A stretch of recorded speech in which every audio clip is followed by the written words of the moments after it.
right, welcome to another episode of The Rise of Entrepreneur. Today, we have an absolute killer in our studio, somebody who I have major respect for.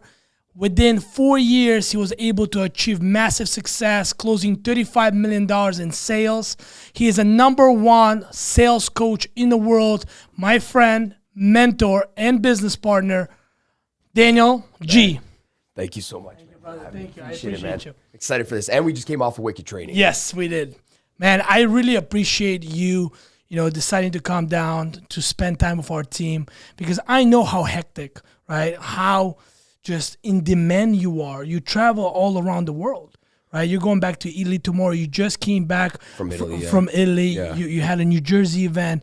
You don't sleep. You don't stop. And you were able to still commit to us, to our group, to come here and train us. So I really appreciate it. Thank you for having me, man. And you know what? I'm glad I did it because, it was like one of my favorite trainings I've done in a while. So you guys had so much good energy. I've never seen such good energy on a sales floor in a while. So I was just excited to be here, man. Thank you. I really appreciate that. Daniel, a lot of people who just witnessed your training, they came up to me and they said, wow, this is the best training I have ever been part of. They said they've been into different conferences, not to take any credit away from any other sales trainers out there, right? And we know many of them, but they dropped some big names, right? And they said, I have seen the conferences, I've been part of the conference, but I have never felt better energy than what Daniel G brought today on the floor. Mm-hmm. I want to know, where does that energy come from? To me, I think my hunger, what we talked about earlier on today, when you said, your drive was to show people, what you did and bring people up. I feel like we figured it out, meaning like, okay, now we figured out this game, companies, sales, etc. And I, not sort of similar situations, just different details. I realize I'm like, hey, shit, if I could do this thing, there's a lot of people in life that are just counted out. So I'm going to just be the person that shows them the potential of who they could become. Right. Because I wish I had somebody like you said, showing me sales when I was young. Yes. And I'm just being that sales figure and father type for people that never had it before. Right. There's a lot of people here that, didn't have anybody going up to them and saying you should be in sales when you're young. Right. And the sad fact is this, is that 99% of us end up selling something. Right. But we end up quitting because we were never programmed that sales could be a career. Right. Like, think of it. 99% of us maybe got freaking shoe sales job at a store, something selling makeup, credit cards at a gas station.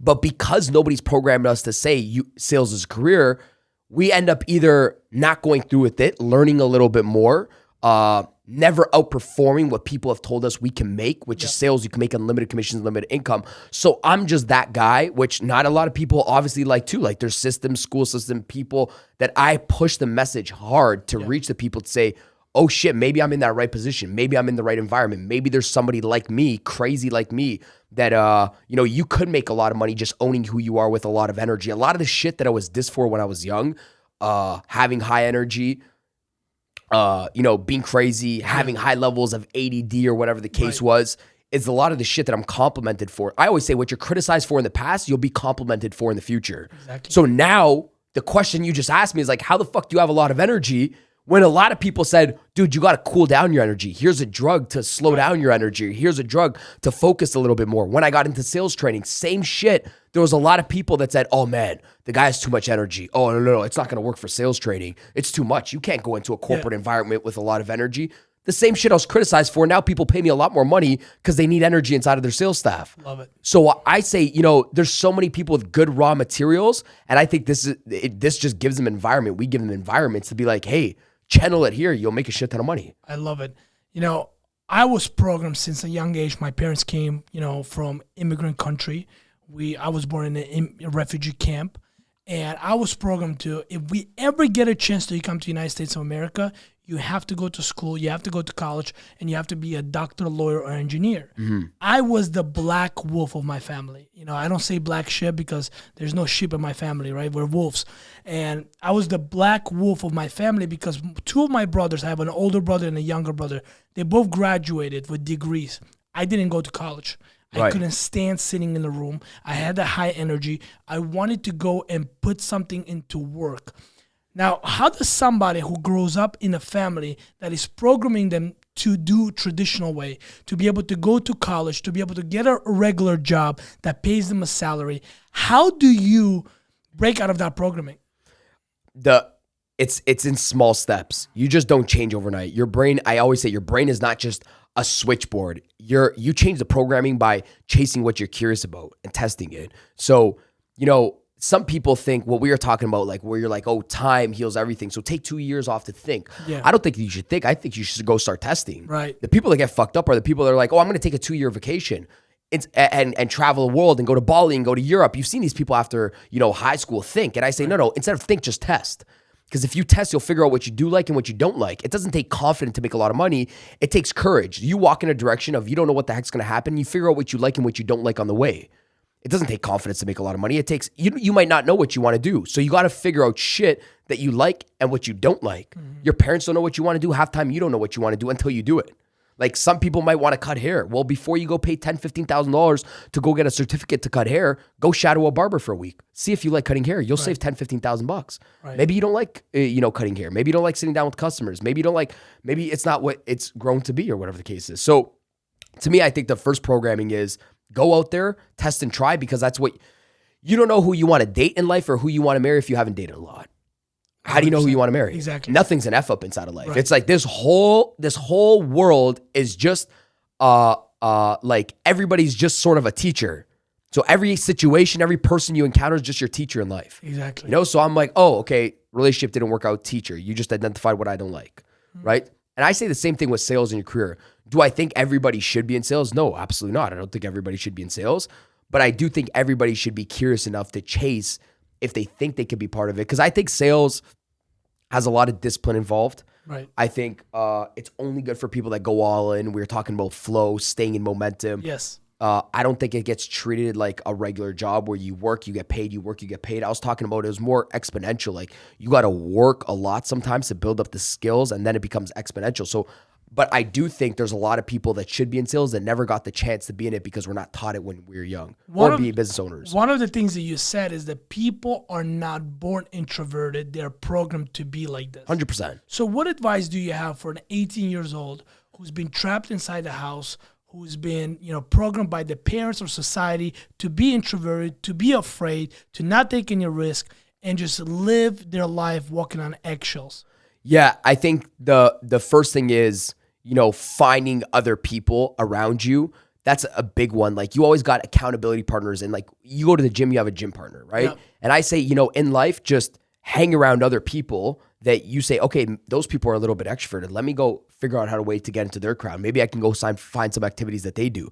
Boom. Now you see what jobs they're working in. Maybe you could say, hey, by the way, do you have, so I think the first one is association. Who are you surrounded by? Like watch your association. Cause you just said association, my family, introverted, again, I said you were programmed with every faculty to win inside of life. Right. You're programmed with even higher faculties, intuitions, listening, seeing, all these things, thinking, consciousness, and then you're built with these physical ones too as well. But then some way down the road, somebody sells you out of these faculties that make you win. So somebody programs you. So you're born to win, you're programmed to lose almost inside of life, right? Right. And all I say is like, I go back to say, okay, what have I been programmed to be limited to? Like, what are the things where I've been programmed to be effed inside of life? That's what I was talking about when you're saying you're programmed to be introvert. I said, of course, because when you're in school, you listen more than you talk. Exactly. Well, of course, some people are going to be a little bit shy and quiet. Right. Right. You're told, I don't know, you're told that money's a bad subject.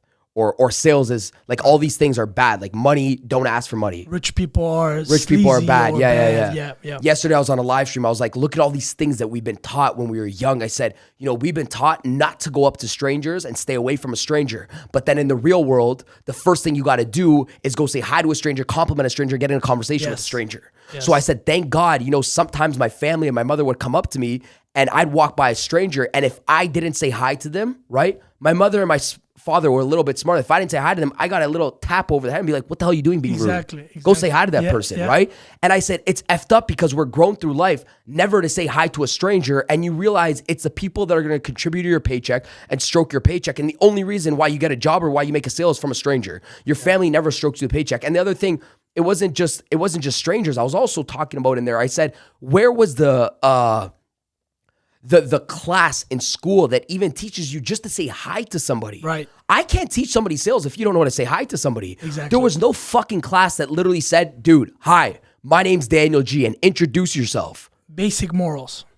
Basic etiquette. Because in the real world, guess what you got to do? You got to say hi, introduce yourself, stare at somebody in the eyes, and say, my name's Daniel G, and this is why I want this job. Yes. Nobody teaches that, because if they bring us up too much, the world ain't going to go round, I said. So I said, when you could start thinking of these things like we've been effed inside of our life, you'll start to click in. Yeah, where is it? Why when I shake somebody's hand, their eyes are looking at the floor? I think to myself. I said, because they're programmed to look at the floor. They're not programmed. Nobody taught you, hey, look in somebody's eyes when you shake their hand and you introduce yourself. Yeah. Hey, when you see somebody, compliment them. Right. They taught us to run away from somebody, not to compliment somebody. And the only way to get a sale is compliment them, make somebody feel good. Nobody taught us how to diffuse arguments. Our whole life is predicated off humans. Nobody taught us how to deal with a human, which is effed up. Nobody taught us how to deal with relationships. Nobody taught us how to make somebody feel good. Nobody ever came to me and said, hey, Daniel, by the way, if you want somebody to like you, tell them you like them. Oh shit, that makes sense. How do you get somebody to like you? Tell them you like them. Hey man, Albert, I like you. Hey, I like you too. Boom, so easy. Why has nobody ever taught me that? We're programmed to be modern day barbarians. That's it. Just slaves to society. Wow. Because if imagine people started operating like this, you can't have everybody at the top. Right. Not everybody wants to hear my message. Right. But it's just so crazy. Like, think of what I just said. We're not even programmed on how to deal with relationships, how to deal with an argument. Hey, when there's an argument, the best way to win an argument is don't have an argument at all. What do you mean, teacher? Well, let me tell you. And then boom, this is how you diffuse an argument. You win an argument by not having one. Acknowledge an argument, step number one. This is sales, objection handling. Why do you think sales opportunity or sales career is so devalued by society? Because sales was always portrayed as a very just, transactional game, and they don't show you, again, because you can't make everybody into an A player. That's not society's problem. That's not society's goal story. You can't make everybody into an A player. So if they make everybody into an A player and sales develops A players, they teach you that, hey, by the way, when you sell somebody, you serve that individual so we can, on the back end, bring up the company. Every big corporation works off of sales. Every big corporation works off of sales, but they're not going to tell you that because they can't make everybody. You can't make everybody $250,000. Right. Then who makes $50,000? Who makes $10,000? Right. So it's almost like this thing that you fall on and discover. Like you fall on sales or you discover it through a referral. And again, because if they made everybody into a salesperson, the world doesn't go round, right? If they were in our trainings today and we taught people how they've been programmed wrong, they're going to start making people think more. If they think more, now it's going to get scary. Right. So you can't just, so to me, I think number one, it's just the way we were programmed about sales. If you watch sales movies, they always program the salesperson to, look like a bad person. And then you watch out for salespeople. If somebody's selling you a car, you're looking at that individual. When in reality, every single big business drives off of sales. Whether it's Ford, Mercedes-Benz, Microsoft, Apple, they drive off of salespeople. Somebody has to make the deals. Again, it's just the way we've been brought up. Salespeople are bad because, of course, you don't want to make everybody into a salesperson. And regardless whether you have the title of sales or not, you're going to have to do it. You're going to have to do it to get a job raise. You're going to have to sell somebody, influence somebody. You're going to have to sell something. At what point did a switch go off in your mind that I want to be the best salesperson and I want to go into this industry and I want to disrupt it? The moment I got into my first sales job, I didn't even focus on money. I just wanted to be at the top. I said, because if I'm at the top, I'll make the most money. Right. So I just looked at the leaderboards. I said, okay, this guy's making this much money. If I'm just at the top, I make the most money and I'm competitive. I started off in sports. I liked soccer. So I think competition I just always had a competitive mindset. You see, man, I fucking hated coming down here and doing the podcast because I just lost, in ping pong, right? Yes. And halfway through, all I'm thinking about is like, don't lose, win, be the best, be the best, be the best. I was trying to remember how I hit the ball when I was young. And I think another thing that we're lost now, you'll see society go like this. There's no more real competition. Everybody gets awarded for just being second and third. You know this. So to me, I said, every single time I'm doing something, I want to be the best. Yes. I don't even care about making the most. It will probably be a byproduct. And personally to me, I'm always straight up with people. I said, listen, I don't make the most money out of all these salespeople and all my friends. My friends have bigger fucking business than me. There's probably sales trainers that maybe make more. Who knows? Maybe they have a higher service. They found a way how to make more. But I said, Margins, yeah. nobody will ever give more and do more and care more about the sales community than myself. Yes. And I've always said that. I said, whatever that is, I will make sure that more people know me than anybody else in fucking sales because I've given so much to this community. That was my first thing. If I want to be the best, I have to give the most to people. I love it. I have to withdraw the most to people. And when I got into sales training, I said, there's going to be people right now that know a little bit more, but I'm going to make sure nobody gives a little bit more. And as I start giving, I'm going to start getting a little bit better. I sound now different than I did 6 years ago inside of my business. Yep. So that's what I said. I said, and it's still my thing till today. I said, there's going to be people in business and sales, maybe that make more, but there's going to be nobody that fucking gives more freely to this game than myself. That's the thing that I always stay on top of. I love it. Always. And it's my competitive mindset. And I think my competitive mindset drove me in my sales business. And if it demotivates you to be the best, I don't think sales is for you. Like if somebody looks at somebody at the top of their leaderboards and they're in a sales company and they get a little bit discouraged, sales is not for them. You know, the top leadership, the top person at the top, you should always be comparing. And I think that's another thing we've been taught. Like people say comparison's the thief of all joy, but I think comparison's great. It's healthy. That's an indicator of where you're at inside a business. When you're in sports, you're fucking comparing yourself to the top team. How do I get there? They're there. How do I get there? Yes. I'm not going to become a bitch about it. I'm just going to say they're at the top. I'm comparing myself. I'm here in the leaderboards. How do I get to the top? This is what I'm doing. I'm comparing my work ethic to this person, my intelligence to this person. If it demotivates you, you're not supposed to be in sales. If it motivates you, sales is right for you. Now I'm going to ask you a hard question. Go, you're in sales. I'm in sales. Yes, ask me. Who do you compare yourself today to be able to get to the next level? In sales? In sales or in whatever it is that you're doing. Well, I look at all the greats that are in sales. All the greats that have been in sales for a while. Like when I was young, I studied Brian Tracy, Tom Hopkins, Zin Ziglar. These are the guys where I was knocking on doors. And I said, okay, what did these guys do to get to the top? They gave the most. They put out the most. They traveled where nobody's seen it. They were people before these people's careers. They were doing, this was all before social media. Right. They would go door to door to every single company, every single car company. They would live on planes. Guys like even Grant. When you see guys like Grant, people see his success now. You tie back the story before he was online. This guy was putting thousands upon hundreds of thousands of miles on the road in order to build the confidence that he has now that built up his business. Right. Like 20, 30 years of maybe our parents knowing who he was because they showed up to his sales training. Right. But now people are just looking maybe at the last 10 years. So I said, okay, what did they do that nobody's ever seen, that nobody ever complimented them on, right? How do I do a little bit more than that? Now because I have social media. Yes. So like now I could show up to a company, but while I show up to a company, I can film showing up to a company so it can help me reach a little bit more companies so I can get more done in a lesser time frame. Yes. And more people will know me. You're a big fan of compressing time. Yes, love it. Right? And right now you're 29 years old, if I'm not mistaken. Very young in the game. I mean, 29 years old. Some people graduate from college at 29 years old and go look for a job. You have built sales empires. You have trained hundreds of thousands of people. Where is Daniel G in the next 10 years? 39 years old. Dude, what I'm doing right now and more. When people ask me, what are you up to today? I'm just like, what I was doing 2 years ago, just a little bit more. But how do you know that that's you following the course of being successful? Well, because it's effortlessly for me. It's effortless to do it. Meaning effortless, it's not forced for me to do it. Is there work? You enjoy doing it? Yeah. Is there work involved? Shit. Sometimes is it hard? Yes. Sometimes I wake up and I'm a little bit tired. Of course. Yes. But to me, it's effortless. Meaning I don't have to force and think. Like when I go up there, I'm not thinking, oh, what are the 7 steps to train these guys? Just natural, second nature. It's because I've been doing it my whole life that I say, I shut off here, I speak from here. So 10 years, same thing, if more, maybe more avenues, still in front of people, still helping people, still in the sales industry, right? More books, more trainings, more stages, more companies, more partnerships and collaborations. Listen, I'm really tapped in. I'm not like the person that wants to open up 15 different industries right now.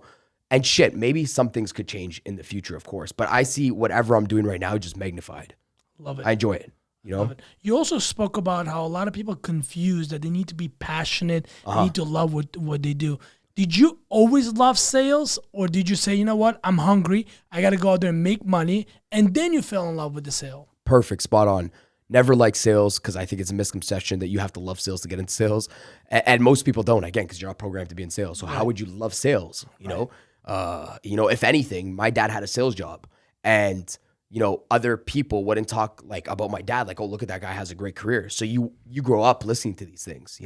My father's a salesman, but it's not like, oh, it's put on a pedestal. Right.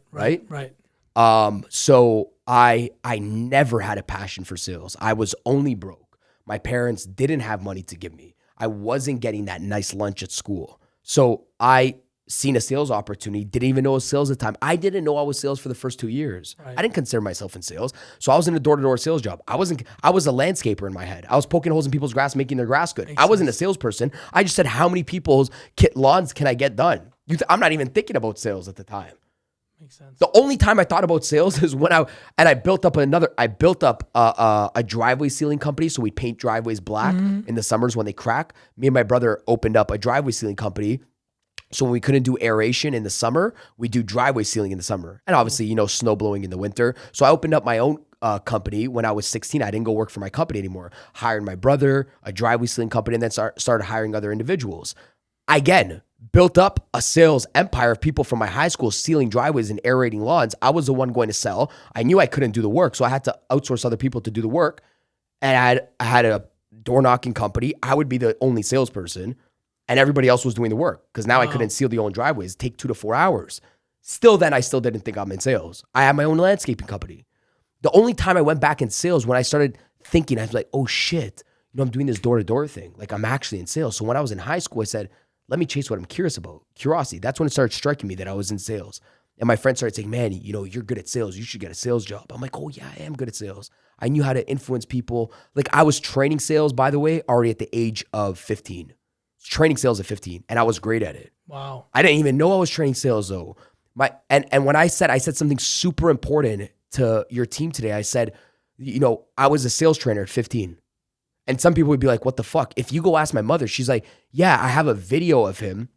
One guy took a video once on like a Nokia phone and gave it to my mother of me sitting with my shorts at the warehouse, training like 200 guys at the warehouse that are about to aerate lawns. I'm 15 years old. My sales manager said, Daniel, tell us, how you got 20 lawns last Saturday. Like what was the strategy to get 20 lawns?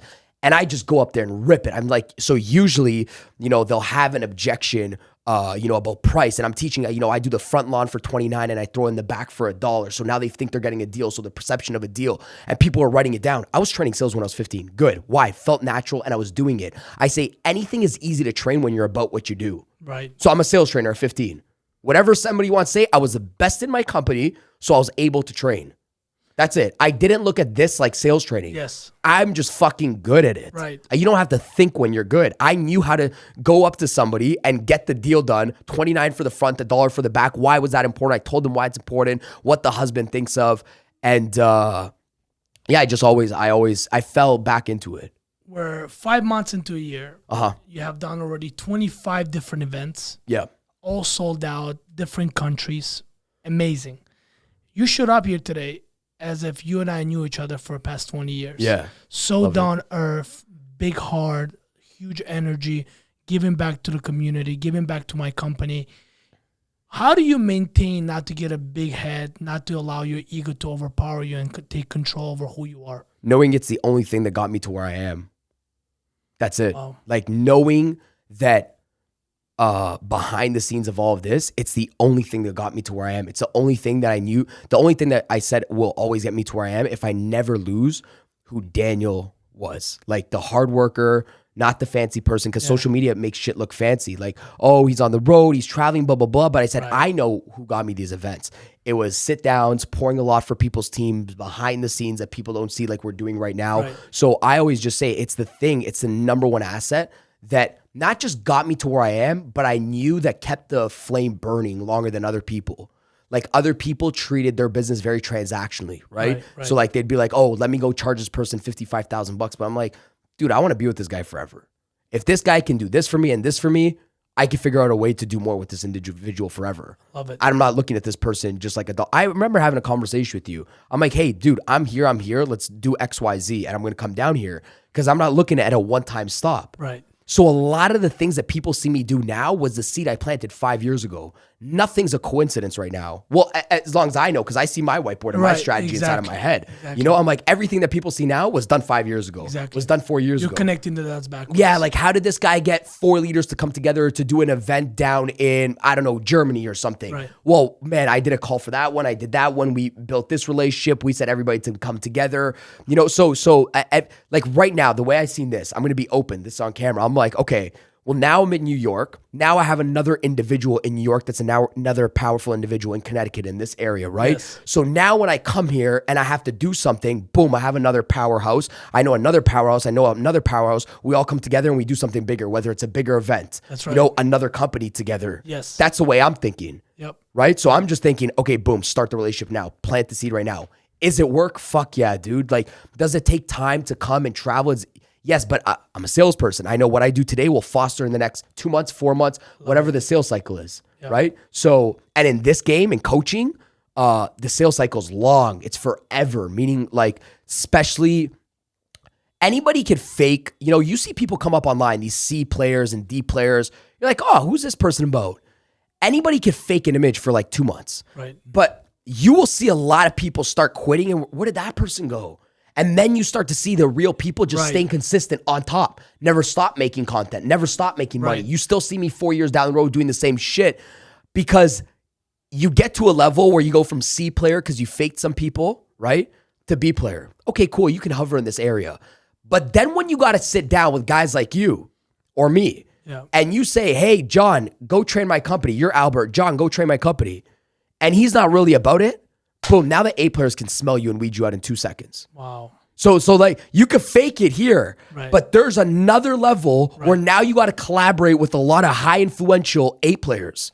And that shit is that keeps the fire burning for a while. That's right. And you will get to that point. The fakers will get to that point, and there's a line right here where it says, okay, you've done this online. Sit down and come do it for my company. Right, Sit down, let's do it. Let's do it in person. Right. Like you see it, dude. I'm the same shit. When you see me in person to online, it's the same thing. 100%. It's the same shit. I even do. Actually, to be honest with you, I'm more in person than I am online. Yes. Like I actually give more in trainings than anybody will ever see online. Right. I feel like I give more value. You see more. And one thing is, you're so raw. You're so honest and you're so down to earth that you even said too many cameras are on. Yeah. Because you're so real in person that there's certain things that you can't even put online. Well, online's because people won't understand it. They're scared. It's censored. It's going to get taken down. I know what it is. Exactly. Right? Yeah, this is just, you know, people, the world's in a crazy place right now. So I make sure I still stick around humans. Right. You know, I stick around. Culture. Yeah, dude, I stick around people. I'm like, people are like, say it. I'm like, dude, listen, you know, you guys put it away. We're in an off camera. Okay, I'll say it to you. That's right. And the reason being is because I know, you know, my social media business to reach a lot more people. Sure, do I want to say some certain things on social media and sometimes access my mind? Of course, but then I look end intent. Where's that going to get me? Maybe shut down or muted, and then everything I've ever worked for is fucking done. But it comes back down to you being a salesperson because you're here to close a deal. Right. You're not here to be right. You're not here to impress anybody. Right. You're here to be able to deliver the impact and the message that you carry.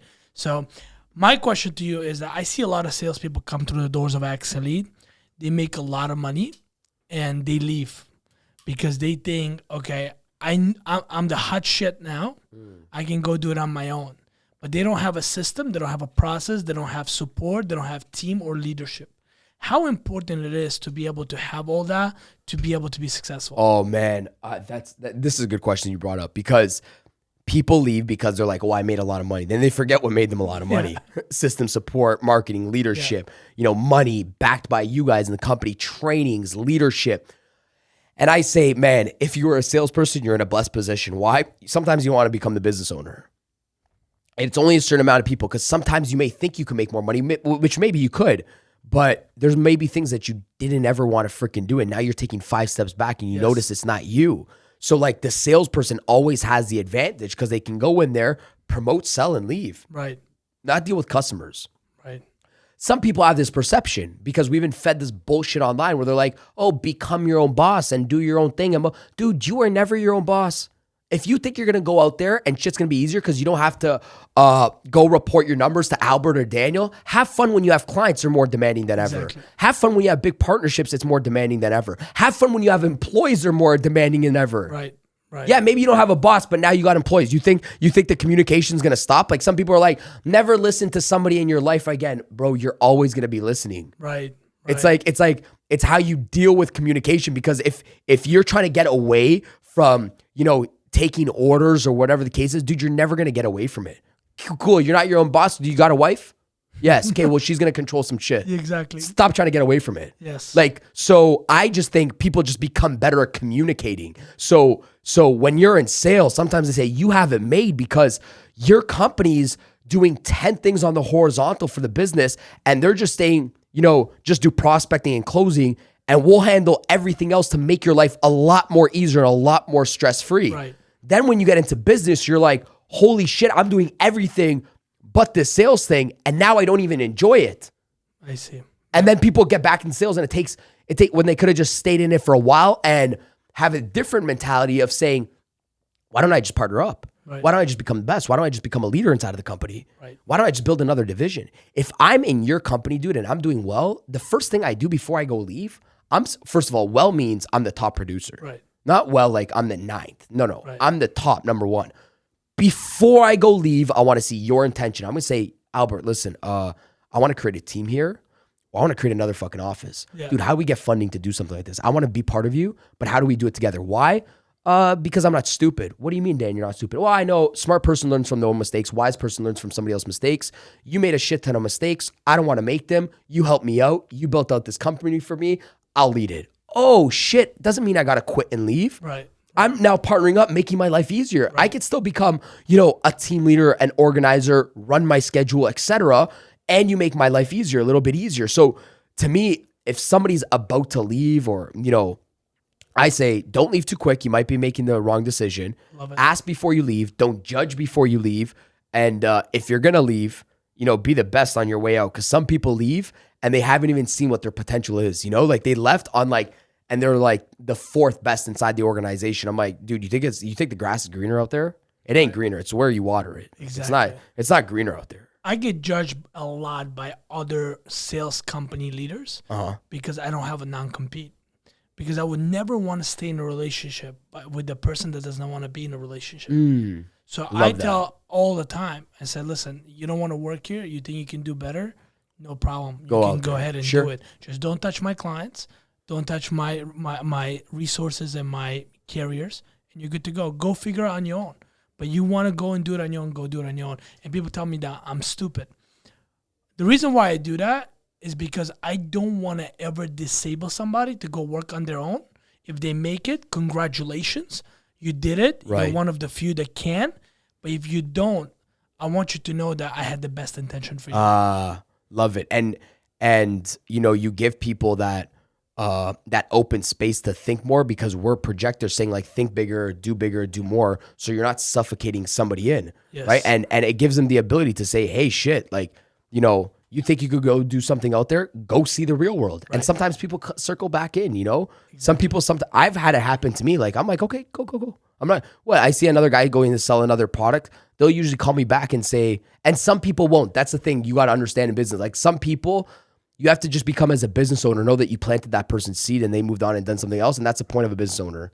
Do you see a lot of people who have a lot of talent in sales, but don't have work ethic? Yeah, that's, I said, okay, majority of people come in and they suck in sales. Right. So you just get a little bit better. Some people like me, if I were to start your company, I'm a little bit better. Right. So I have talent. And then with talent becomes, your percentage of sales is higher. So now they know they can get what they get done in less amount of time. Right. So the people with talent just have to ask themselves better questions. That's what I was trying to tell your team. Guys, when you get better, ask yourself a question because you're good. So if you start off good or you get better, ask yourself a question. If I'm good and I would do as much as I did in the beginning or as much as all these guys that suck are doing, where would my business be? Right. You get better results by asking yourself better questions. Exactly. You see somebody go from making 200 calls a day to now having a better conversion rate, making 25 calls a day. Yeah. And they're just getting the same result that they did before. With 200 calls, but just exactly. working less. Just working less. And even if like it just goes from 200 to 160, Yeah. and they're still getting now the same conversion rate they get at 160, do 210. Right. Do 210, right? Like this is where the best salespeople in the world is the mixture between talent and work ethic, doing both. And I say you don't pick. In sales, you're not allowed to be selective. You don't pick cold call, warm call. You do fucking both, I always say. I'm like, you don't pick in sales. Like, you know, if you're, say, your team's trying to recruit people, man, should I just find good salespeople or should I develop good salespeople? I said, you don't pick, bro. You do everything and anything. You fucking bring them all in. Right. By the time you sit down and you start picking what friend to recruit, what friend to prospect, what friend to train, I'm already out there talking to your 3 friends. I wasn't being picky. Too many salespeople are picky in what activities they should do. I say, when you're broke, you're not allowed to be selective. Right. You fucking do both. You cold call and you warm call. You build up a leader, you develop a leader. Like, because some people are on social media saying, you know, sometimes you got to find good talent and then, you know, just mold and shape that person. Sometimes, and then somebody else is like, no, you got to start people bottom up. And when I hear that message, I'm like, okay, but if I was somebody thinking of this, I'm like, I would just do both. I would find somebody that's good and I would find somebody from the bottom and bring them both in. I'm not going to close off my mind so I don't prospect people. I'm like, you're broke. You're not allowed to be picky and selective. Fucking can be choosers. Yeah, just cold call and warm call. Right. Prospect this person and that person. Build good leaders, find good leaders. I'm like, that's always been my mentality. Just do both, figure out what works best for you in the way of doing both. Love it. You know, I'm a student of the game, and you're somebody who has spoken in 50 different countries, trains hundreds of thousands of people. You were in our office today. What can Axelite improve upon? What did you see that we as leaders of this company can go in and enhance our productivity, make our people better? Well, I said one thing that was super important. I said, when I started that sales training, because I'm not right now on the phones with your sales guys, right? It was just a couple minutes of role play. Yeah. And I don't like prescribing without, you know, sitting down and be like, you know, what drugs do you need? Yeah. Right? So to me, I said one thing the moment they got up and they started giving me energy. I said, guys, I hope your bank account matches that energy. Yes. Because I said the scariest thing for this right here, this environment, is all the loudness. Yeah. But like when you're there, like, are you guys making as much money as your mouth is screaming out right now? Right. Like, are your deals right there where they are? Like, are you silent in your mind? Is your mind quiet? You know, it's because like it could be loud there, but your mind has to be at peace and calmness, right? Like, that's what's happening here? Because the worst thing to do in this training, I told them, was to come inside of this training. I teach you a whole bunch of shit. And you guys know a whole bunch of sales strategies. Yes. You know how to deal with every single objection. Yep. Then when you get off here, you lose it all and you go back into this hype mode and you don't use any of what I just taught you. I said you had the perception of learning and you didn't learn shit inside of sales. Right. Because the only way you learned it is you actually go apply it and you actually go use it. So again, I said I just hope the energy is applied and tailored energy, number one. Number two, I think the other thing is, not more so for you guys, but the guys within your organization, is their life outside of this, because, you know, people are in a good environment here, but out there it's a little bit crazy. Yes. So that's why I was telling them, guys, watch your life outside of here with family, friends, the things you do, the people you associate with. And if it requires you not to have a lot of friends and association, that's fine. Be the loner for a little bit. That's how I was. Like, I didn't have a lot of friends. That's crazy. Now, I noticed that, you know, a lot of times what we do here is that when we study a specific way to train or go on the phones and say something, a lot of people don't go and apply. Mm-hmm. So what we have implemented here is the speed of implementation, right? I have my vice presidents, I have my director of sales. Listen, are they using on a monitoring call? Are they using what's being taught? So what's the best way to be able to have people implement what you teach them? Oh, but right away, role play. You know this. Role play. Yeah, I think role play is the best.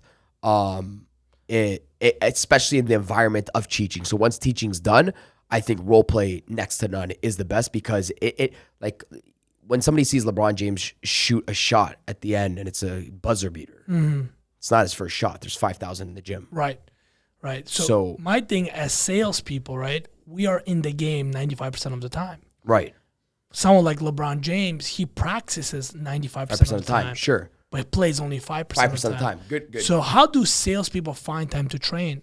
How do salespeople find time to role play when all they're thinking about is how do I go out there and make money to feed my family? Yeah, night times when you're not doing anything, you got to find the gaps. Like they're all there. Like I think if you were to trade me on something tonight, Right. the way I became the best was, okay, I know I have to get on the phone right now and do it. But if I don't have nobody to role play and I was loner, I'm role playing with my puppy.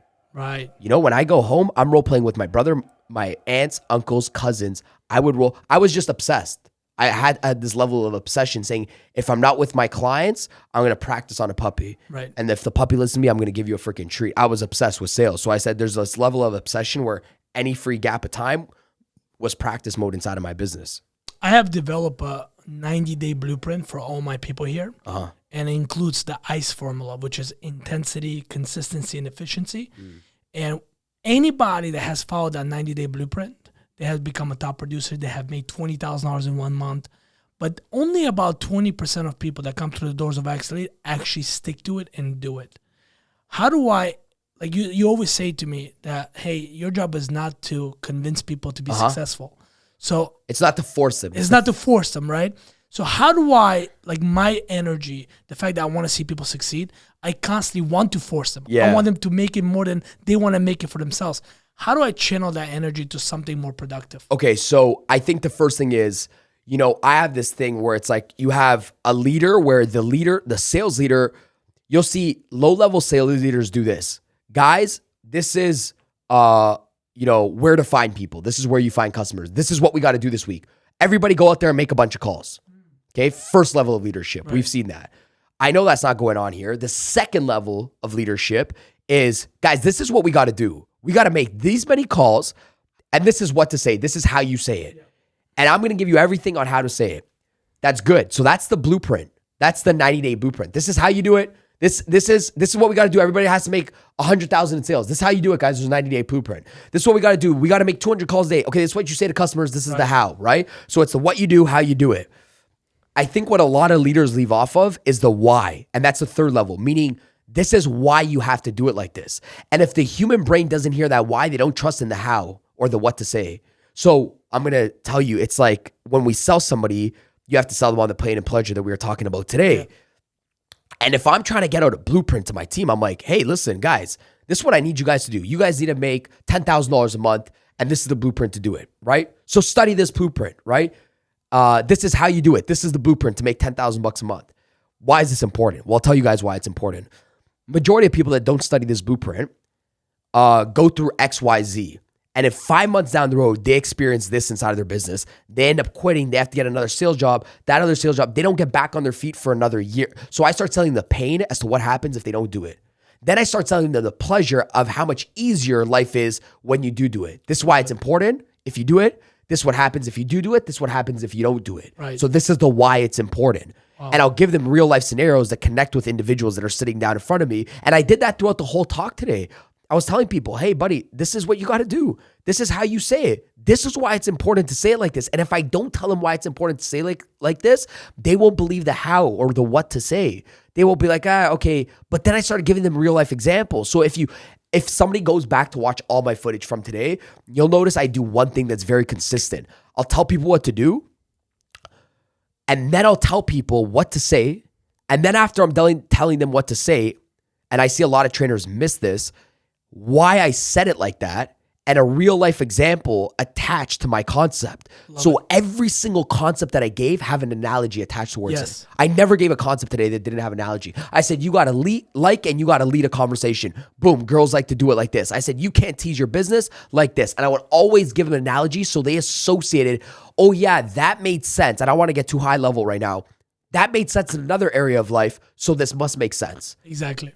So I make that connection always. Right. I feel like some people, when they're speaking, training, leading, they miss out that connections piece and they got to make it make sense. Like I could say, here, I'll show you, you'll know this because you follow people in the industry. Somebody could say, your subconscious brain is a repetitive form of habits, blah, blah, blah. And then you're like, yeah, man, heard that before. But then somebody else says, listen, your subconscious brain is a repetitive form of habits. Like a situation like this. Have you guys ever, thought about driving before? Okay, now he's giving an example as to how no, you never thought about driving now because now it's fucking automatic because you've been programmed just to But so now I'm making that distinction. Now his concept becomes true because I actually don't think of driving. Right. So now the sales trainer has taken a step up. Now I'm going to listen to this guy a little bit more. That makes sense. Makes sense, right? Yeah, 100%. Like I did it within doing it right now. As weird as that is, it's like fucking Inception. I just did it. Because you've been doing it for so long. It's second Yeah. nature to you. But even on the podcast, I gave it an example with an example right now.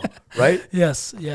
Daniel, I see you multiple times, okay, if not every day, at around 11 o'clock at night, pop up on my live feed. Yeah. What is that about?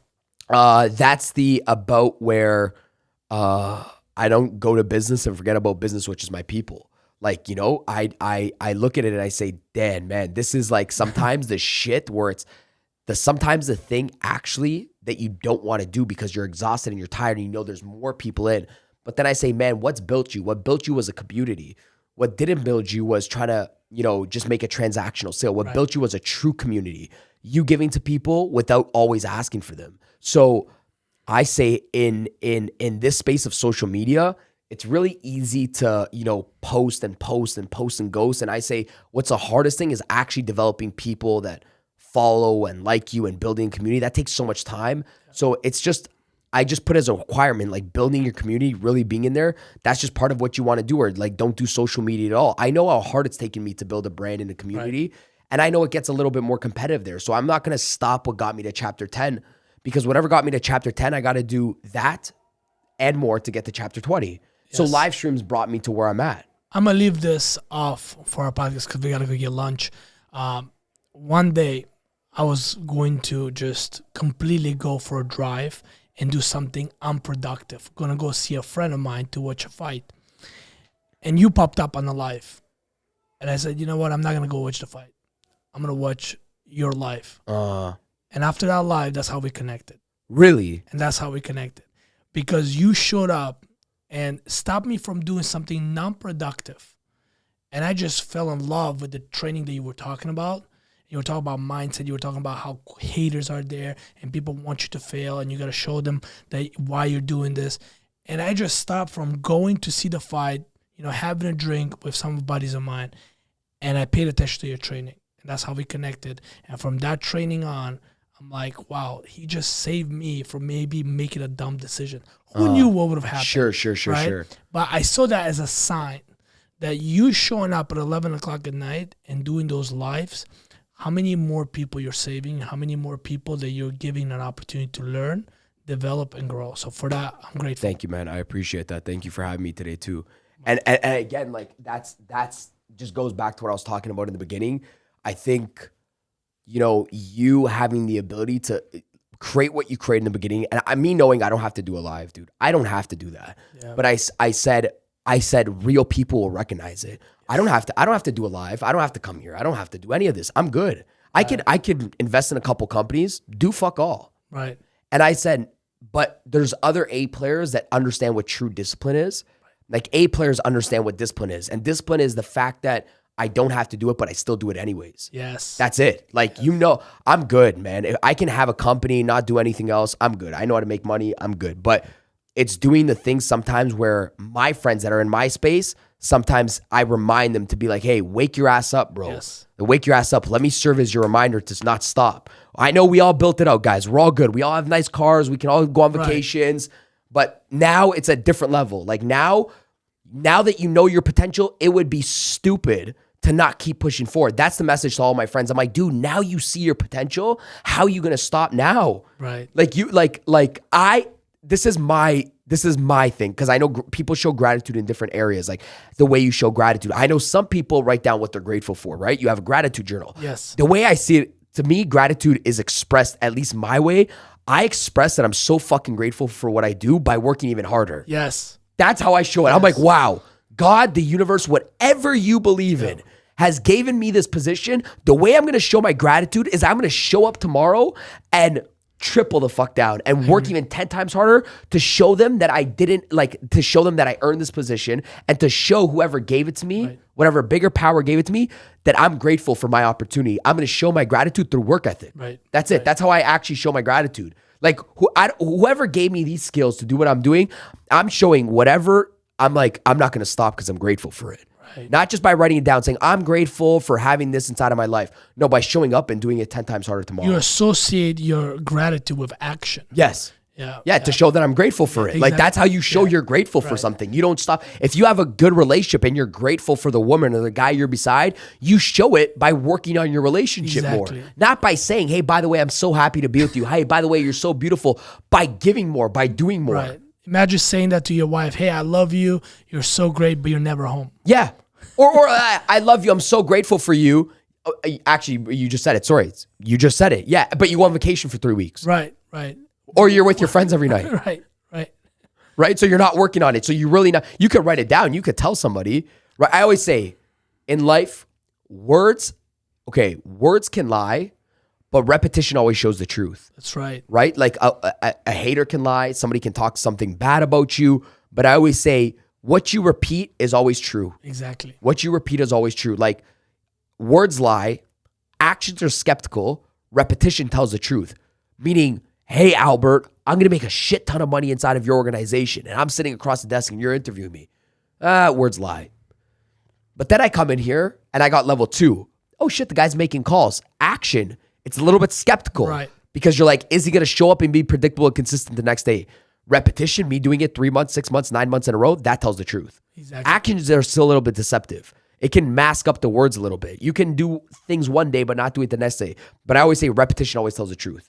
Daniel, how do you deal with people who are inconsistent with their action but consistent with their words? I have people in my organization here constantly come to me and say, Al, I got your back. Hey, man, you can count on me. And you throw them the ball and they don't pick it up. But then they're mad at you for not giving them a second chance to pick up the ball. Somebody comes up to me and they said, yo, Dan, I got your back. I'm going to make you proud. First thing I say is make your fucking self proud. Yeah. Because it's like, I'm good. I tell people this 24/7. I said, listen, thank you that you have my back. First, get your own back. Right. First, get your own back. You can lie to me all you want, but you go to bed at nighttime knowing you damn right are fucking lying to yourself. Yes. What, to make me feel good? I'm jogging the other day. One guy, as I'm jogging on the street, he starts honking the horn. He's like, bro, you got this, right? And I said, thank you, man. I'm like, stop. And I wanted to catch up to him. So I fucking jogged right up to him. He stopped the car. He thought maybe I needed water. I said, dude, fucking appreciate you, bro. I gave him fist pumps. I'm like, thank you, man, for, helping me out on this run. But I said, you better fucking go home now and go run yourself. I'm good. Yeah. I said, dude, but if you're fist pumping me and you're trying to encourage me, I said, you better go home and now take care of yourself. Exactly. Like when I'm done an event, yo, Dan, great job, man. I want to congratulate you on yourself. Thank you, bro. Now go fucking congratulate yourself and you go work hard and make sure yourself is proud of you. Yes. Because I say people are liars inside of life. Their words speak a lot. Oh man, I'm going to work hard on Monday. Then you realize that a lot of people are liars because they say they want one thing, but then on Saturday, Sunday, they're a completely different person. So they show up on Monday with no energy because they know they're living in a lie. So what happens is this. You're saying you want to make $25,000 a month, but Saturday and Sunday, you're out there doing jack shit. So the person that you want to be like is not the person like you are every single day. And because you know that, it's almost like you want to be like somebody, but you see how those somebody operates and you're not that somebody. And you only know that deep inside. So you're unaligned. So you don't feel good about yourself. Which is like your self-esteem. It's how good you feel about yourself is your self-esteem. Your self-esteem is how much you like yourself and how good you feel about yourself. If that shit is low, if you know you don't like yourself, your energy is low. Yes. So your self-esteem is your energy core. If you know that you say you want to make $25,000 a month, but you're working 4 hours a week or you're not really working, but you're telling Albert, I want to become a millionaire, but you know how you're showing up every single day, only you know that you're lying to yourself. Right. And when you expose that inside of your head, there's an alignment. You don't feel good about yourself, which is your energy core. Your energy's fucking low inside of business. So I say only you know that you're lying to yourself. It's only messing you up. When I'm low on energy, I go back to saying, shit, who did you want to be like? Oh, you wanted a nice wife? Why are you texting 6 girls? Exactly. This is the reality of it. Yes. Like you say you want something, but you're not that person. So only you feel like shit inside. I have my own personal definition of lie. Okay. L stands for lack. I stands for in. And E stands for execution. The reason why you lie is because you lack an execution.